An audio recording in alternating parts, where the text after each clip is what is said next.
Hello everyone, today we are going to discuss lines of regression. So if two variable x and y are correlated, there exists association or relationship between them. दो variable के बीच का relation correlation होता है. Then the scatter will be more or less concentrated around a curve. This curve is called as curve of regression. But that curve will form straight line. That straight line is called as lines of regression. And the regression is linear. So simple चीज में आप समझ सकते हैं कि दो variable के बीच का रिलेशन कोरिलेशन और दो लाइंस के बीच का relation regression. So regression have two forms. First form, y depending on x. अब y डिपेंडिंग ऑन x का फॉर्म जहां पे एक कांस्टेंट टर्म और एक स्लोप रहेगा. So y equal to a nought plus a1x.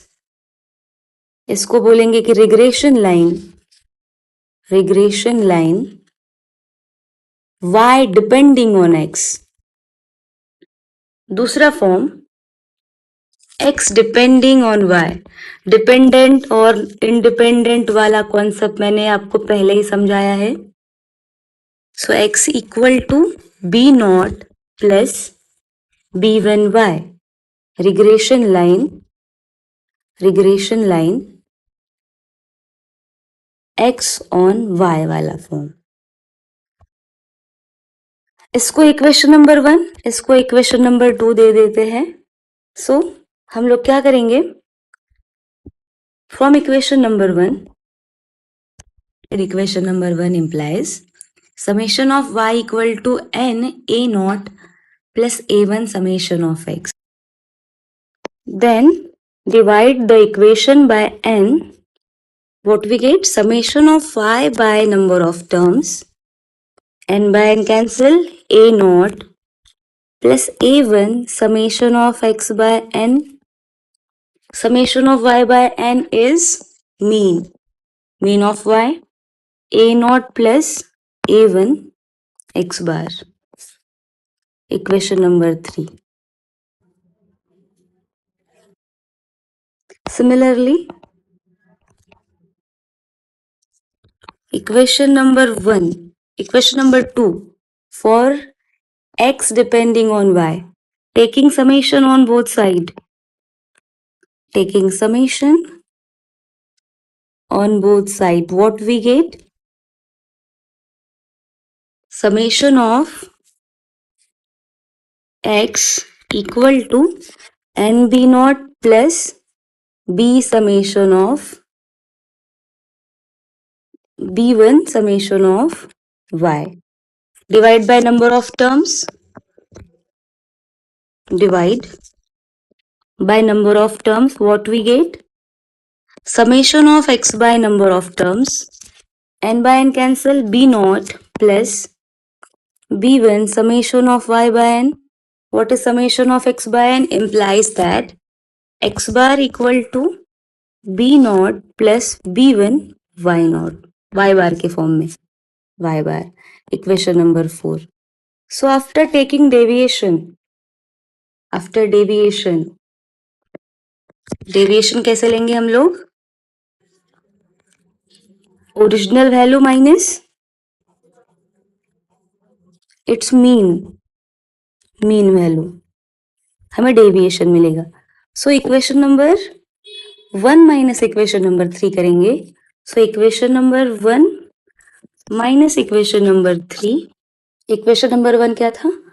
Equation number 1 y equal to a nought plus a1x. Equation number 3 आया है y bar equal to a nought plus a1x bar. Implies that deviation y minus y bar equal to a naught cancel. a1 x minus a1 x bar implies y minus y bar equal to a1 x minus x bar.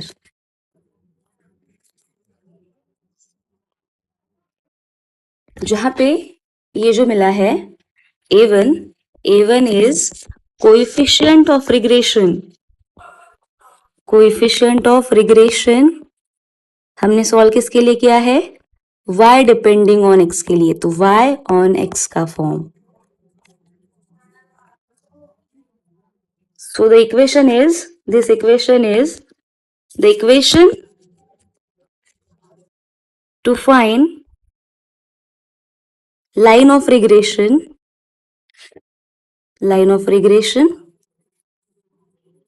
y depending on x. Same equation number 1, equation number 2 में से equation number 4 minus कर देंगे. Equation number 2 क्या था?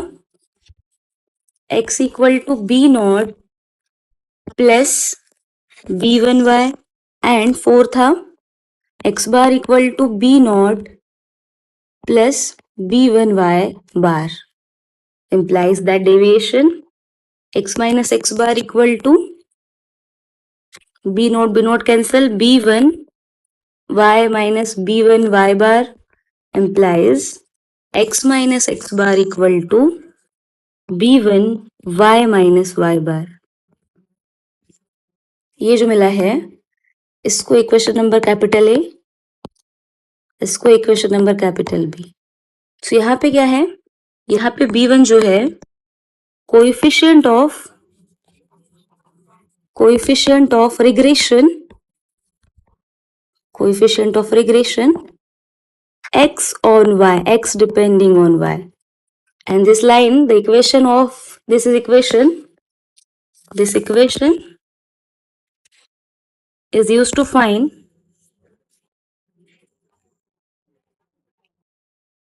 line of regression x on y वाला form. So equation number 1 का जो form है y minus Y bar equal to a1 x minus x bar, क्या हमने डेविएशन को समझा है कैपिटल Y के फॉर्म में कोरिलेशन पढ़ते वक्त, और x माइनस x बार को समझा है कैपिटल X के फॉर्म में डेविएशन. सो ये मिला लाइन ऑफ रिग्रेशन का फॉर्म, जहां पे हम लोग इसके नॉर्मल इक्वेशन फाइंड कर सकते हैं. सो नॉर्मल इक्वेशन बनेंगे इसके. Normal equation, how many constant coefficient are here? a1, one constant coefficient, that means we can find only one normal equation. So normal equation इसका फॉर्म बनेगा summation of capital X into Y equal to a1 summation of x square, implies that a1 coefficient of regression y on x का form summation of x into Y upon summation of x square. Easily हम लोग formula derive कर पा रहे हैं. Equation number A की बात हो रही थी यहाँ पे. Now we are talking about equation number B. What is equation number B? Equation number B implies x minus x bar equal to b1 y minus y bar. It is deviation clearly. So deviation का form capital X equal to b1 capital Y, again forming normal equation. So after forming normal equation, what we get? Summation of x into y equal to b1 summation of y square. How to form normal equation ये मैंने समझाया है इसके previous lecture में, आप वो जाके देख सकते हैं. So b1 equal to summation of x into y upon summation of y square. ये मिला यहाँ पे हमें formula for coefficient of regression x on y. a1 y on x और b1 x on y. a1 वाला form जो है y on x का था और ये x ऑन y. किसकी बात हो रही है यहाँ पे? Coefficient of regression. यहाँ पे भी कोएफिशिएंट ऑफ रिग्रेशन की बात हो रही है. Now we already studied one formula for coefficient of correlation. The formula for coefficient of correlation is, the coefficient of correlation R coefficient of correlation R equal to summation of X into Y upon under root of summation of X square into under root of summation of Y square. ये वाला form है। Coefficient of correlation R का form ये होता है। Then the coefficient of regression जो हमने derive किया है फॉर्मूला अभी अभी, coefficient of regression first y on x का form summation of X square summation of x into Y upon summation of X square. Simple, y on x है इसलिए x square divide में है। Simple for understanding, basic understanding, v1 equal to summation of x into Y upon summation of capital Y square. Now can we develop relationship between R, A1 and B1? क्या हम A1 को R के form में लिख पाएंगे? क्या हम B1 को R के फॉर्म में लिख पाएंगे? Let's try. First, we are going to discuss for A1. So A1 को हम क्या R के फॉर्म में लिख पाएंगे? Summation of x into Y upon under root of summation of X square into under root of summation of Y square. हमने सारी चीजें आर के फॉर्म में लिखी। But what is A1? A1 में क्या है? A1 में हम लोग क्लियरली ये देख पा रहे हैं कि जो ये वाला पोर्शन है x इंटू वाई और यहाँ पे x इंटू वाई सिमिलर है। समेशन ऑफ एक्स स्क्वायर भी कुछ हद तक सिमिलर है, बट वो एग्जैक्टली सिमिलर नहीं है। तो एग्जैक्टली सिमिलर करने के लिए हम लोग इस वाले पोर्शन को एडजस्ट करेंगे। कैसे? So under root of X square है बट हमारे पास समेशन ऑफ एक्स स्क्वायर आना चाहिए, तो हम लोग क्या करेंगे? अंडर रूट का कैंसलेशन होता है, तो हम लोग क्या करेंगे? समेशन ऑफ एक्स स्क्वायर से हम लोगों ने मल्टीप्लाई किया, मतलब summation of X square generate हो गया। बट ये जो टर्म मिल रहा है हमें extra summation of Y square, इसका क्या करेंगे? इसके लिए हम लोग एडजस्ट करेंगे उसको डिवाइड करके, मतलब मल्टीप्लाई करके डिनोमिनेटर न्यूमरेटर में। तो क्या मिलेगा हमें यहाँ से? हमें यहाँ से मिलने वाला है समेशन ऑफ वाई स्क्वायर। पर अगर मैंने नंबर ऑफ टर्म से दोनों टर्म को डिवाइड ऐसे किया, यहां से कुछ होने वाला है? नहीं, यहां से कुछ भी नहीं होने वाला क्योंकि एन से एन कैंसिल हो जाएगा and remaining term.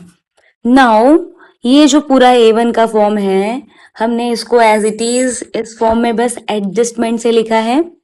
After adjustment ये जो हो रहा है आफ्टर एडजस्टमेंट।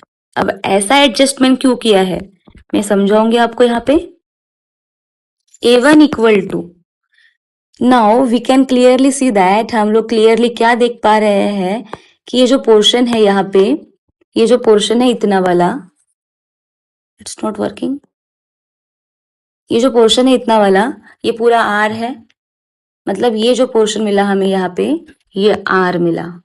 नाउ हमने और समझा था कि स्टैंडर्ड डेविएशन ऑफ x क्या होता है? Equal to under root of summation of X square by number of terms.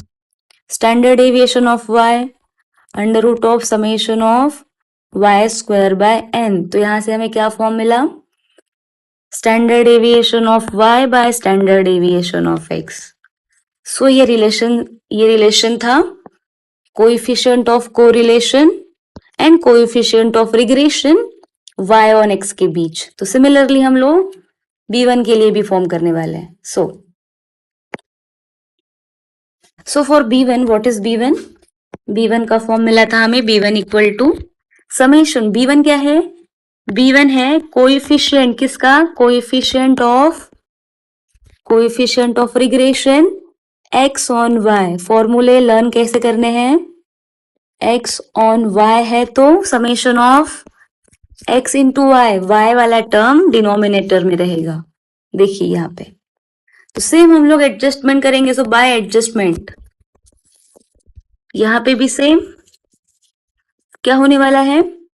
B1 equal to summation of x into Y, पूरा पहले r का form, under root of summation of X square into under root of summation of Y square. अब यहाँ पे क्या क्या term extra है? यहाँ पे summation of X square extra है, तो हमने समेशन ऑफ एक्स स्क्वायर से यहाँ पे डिनोमिनेटर में लिख लिया इसको बाय नंबर ऑफ टर्म्स। यहाँ पे भी same, summation of Y square को एडजस्ट, पहला वाला जो टर्म किया था, एन से n cancel, summation of Y square under root में है तो समेशन ऑफ वाई स्क्वायर आ जाएगा और एक टर्म कैंसिल हो जाएगा, समेशन ऑफ एक्स स्क्वायर। मतलब यहां से हमें क्या मिला, यहां से फिर से हमें क्या मिला है, यहां से फिर से हमें ये मिला है कि ये जो पोर्शन है ये वाला, ये आर दिख रहा है हमें। सो हमें फॉर्मूला मिला है B1 का, B1 equal to r sigma x by sigma y. So in this way हम लोगों ने कुछ फॉर्मूले डिराइव किए हैं। सो फॉर्मूले सारे के सारे फॉर्मूले इजी हैं। Now relation between coefficient of correlation and of regressions, इन दोनों के बीच क्या रिलेशन होगा। What is A1? हमें A1 मिला है r sigma x by sigma y, sorry sigma y by sigma x. Simple चीज ध्यान में रखना, A1 क्या है, A1 coefficient of regression y on x है, इसलिए A1 equal to r sigma y by sigma x के फॉर्म में आया। And what is B1? B1 is coefficient of regression, x on y है तो sigma x by sigma y. यहां लिख सकते हैं आप कि A1 क्या है, coefficient of regression y on x, and what is B1? Coefficient of regression x on y. So after multiplying A1 and B1, what we get? A1 into B1 equal to R sigma y by sigma x into R sigma x by sigma y। कुछ term cancel हो रही है, ये वाला sigma y से ये वाला sigma y cancel, ये वाले सिग्मा x से ये वाला सिग्मा x कैंसिल। नाउ हम लोग क्या करेंगे, यहां से यहां क्या मिला हमें, r square. So A1 into B1 equal to r square. So r equal to under root of A1 into B1, ये मिला है। सो ये है जहां पे आर क्या है, जहां पे आर हमारा coefficient of correlation and A1 B1 coefficients of regression, but for r always lies between -1 to 1 और ये यहां से एक्सीड कभी नहीं करेगा। So we have some properties, मतलब r की जो वैल्यू है वो -1 से 1 के बीच रहने वाली है। So some properties of regression coefficient. First property, if one of the regression coefficient is greater than unity then another must less than unity। ये क्यों बोला है? फॉर एग्जाम्पल अगर A1 2 है तो B1 में लेस देन 1 मतलब 1/2, क्योंकि इसको अगर हम लोग R में पुट कर रहे हैं तो 2 into 1/2 answer is 1, that's why, ये रीजन है। Second property, the correlation coefficient and two regression coefficient have same sign, that is if A1 and B1 both are negative then R also should be negative, if A1 and B1 both are positive R also should be positive। ये कुछ properties थी regression coefficient की, मतलब A1 और B1 के लिए in terms of R। अब हम लोगों ने इस लेक्चर में क्या क्या समझा वो एक बार रिवाइज करते हैं। यहाँ पे हमने क्या समझा, सिंपल चीज में ये समझो कि x और y के बीच का रिलेशन, कोरिलेशन, और दो लाइंस के बीच का जो लाइन फॉर्म होती है in the form of straight line, उसे हम लोग रिग्रेशन लाइन बोलेंगे, जिसके दो फॉर्म होते हैं। पहला y depending on x a0 plus a1x, x depending on y x equal to b0 plus b1 y के टर्म में। हमने समेशन लिया, उसका फॉर्म मीन के फॉर्म में आया, फिर हमने डेविएशन लिया दोनों का, डेविएशन लेने के बाद हमें ये जो मिला है फॉर्म, ये जो फॉर्म मिला है हमें, ये फॉर्म है किसका? Regression line, first formula regression line y on x वाला। देन सेकेंड हम लोगों ने क्या किया? सेम डेविएशन फॉर्म किया और यहां से हमें फॉर्म मिला है regression line x on y का फॉर्मूला। आफ्टर दैट हम लोगों ने डेविएशन को एक कैपिटल के फॉर्म में लिखा, जहां से हमने नॉर्मल इक्वेशन बनाया, वहां से हमें कोएफिशिएंट ऑफ रिग्रेशन का फॉर्मूला मिला है y ऑन x के लिए। Same for coefficient of regression x on y का formula b1 equal to summation. Simple, यहां से क्या करना है आपको? Coefficient of regression y on x बोला है तो डिनोमिनेटर में x स्क्वायर रहेगा। Coefficient of regression x on y बोला है तो डिनोमिनेटर में समेशन ऑफ y स्क्वायर रहने वाला है। आफ्टर दैट हमें क्या पता है? Formula for coefficient of correlation r। Then हम लोगों ने a1 और b1 को एडजस्ट करने के बाद एक और फॉर्म बनाया है coefficient of regression y on x a1 का, then coefficient of regression x on y b1 का। इन दिस वे एक रिलेशन फॉर्म हुआ दोनों के बीच, r इक्वल टू समय under root of a1 into b1। हमने शॉर्ट में ये समझा। अब हम लोग एक जगह सारे फॉर्मूले लिख लेते हैं। सो फ्रॉम दिस लेक्चर हम लोगों ने क्या क्या सीखा है, क्या क्या फॉर्मूले डिराइव किए? पहला, regression line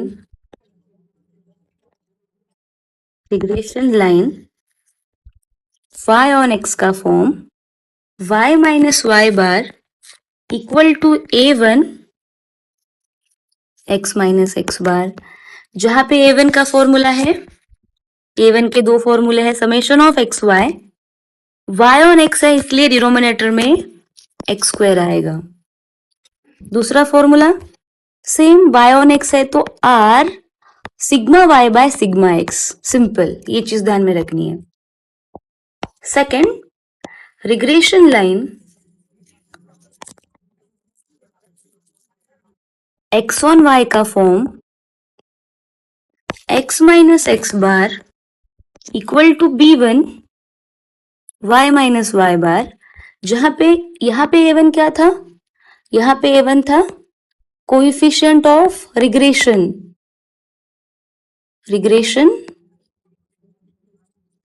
y on x। तो सेम यहां पे भी क्या है? b1 coefficient of regression x on y, जिसका form b1 equal to x on y है इसलिए summation of x into y upon summation of y square. b1 equal to r sigma x by sigma y। Then हमने इन दोनों की help से r को बनाया। सो r का form third, relation between coefficient of correlation and regression, r equal to under root of a1 into b1, जहां r -1 से 1 के बीच रहेगा। बस इतना ही समझा हमने in this lecture. Stay connected for question practice. Thank you for watching the video till and. I hope ये video आपको हेल्पफुल होगा।